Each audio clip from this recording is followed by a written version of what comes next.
एक होता शेतकरी. तो शेतात खूप कष्ट करायचा. शेताभोवती त्याने झाडे लावली होती. त्या झाडावर मधमाशी, कोकिळा, खारुताई, चिमणी व कावळा राहत होते. त्या झाडाभोवती मुंग्याही राहत होत्या. त्या सर्वांची खूप मैत्री होती. एके दिवशी एक मुंगी बाहेर फिरायला गेली. फिरता फिरता ती शेतात पोहोचली. शेतात होती सूर्यफुले, पिवळी धमक टपोरी आणि टवटवीत. मुंगीला फुले खूप आवडली. ती गेली शेतकऱ्याकडे. त्याला म्हणाली, शेतकरी दादा, काम करता सदा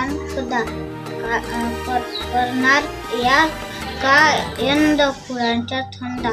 शेतकरी म्हणाला, हो ग बाई, करतो ना धंदा. फुले तोडतो, बिया वाढवतो, तेलासाठी बिया पेरतो, सर्वांसाठी कष्ट करतो.